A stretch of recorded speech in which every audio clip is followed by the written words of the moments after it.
Hi guys, it's me, Mikais Ganap, 23 years old, 5 years CKD patient. Tara, samahan niyo pala ako ngayong araw sa bahay. 6:30 pala ng umaga nang ginising ako ng nanay ko. As usual, antok na antok pa rin talaga ako ng mga oras na to. Kaya may pikit-pikit pa akong nalalaman dito. Medyo na late na naman ako sa PD ko ngayong araw. Dahil kung gugustuhin ko talaga, ay hindi pa ako babangon. Gusto ko pa kasi talagang matulog. Pero ayun na nga, wala akong magagawa dahil oras ng PD ko kaya babangon talaga tayo. Habang nagpipidi pala ako dito ay umiidlip pala ako dito. Dahil nga kahit sobrang haba ng tulog ko, feeling ko kulang pa talaga ako ng tulog. Tapos after ko palang mag-PD, nung nag-umagahan pala ay kumain pala ako ng umagahan. Sa wakas, may nagbebenta pala sa may labasan ng bagong gata. Sobrang matagal ko na talaga tong hinahanap.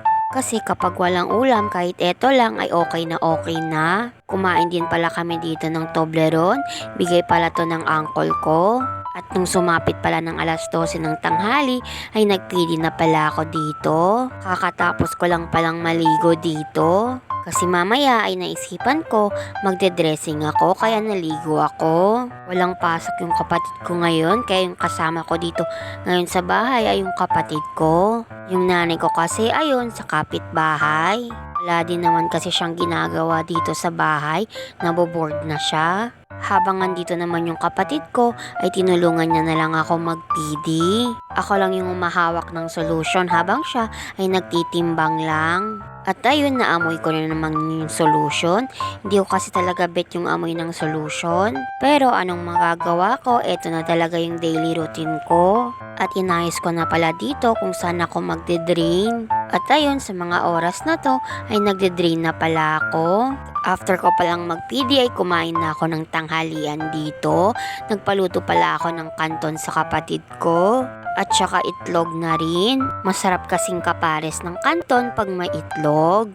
Tas nung sumapit pala ng alas 6 ng gabi ay nag-PD na pala ako dito. Brownout pala dito sa amin. Kanina pa itong alas 4 ng hapon. Tas hanggang ngayon ay hindi pa rin bumabalik yung kuryente.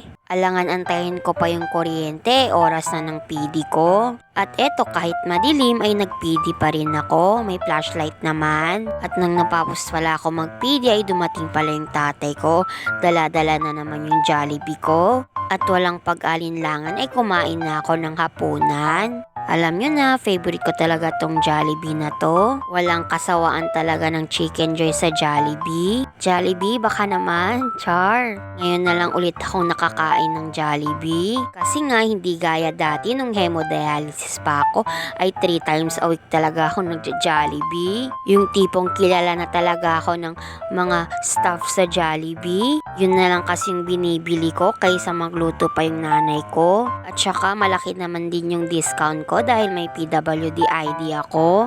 Yun lang talaga yung advantage pag may PWD ID ka. May discount sa pagkain, sa gamot. Kaya hanggang dito na lang. Salamat!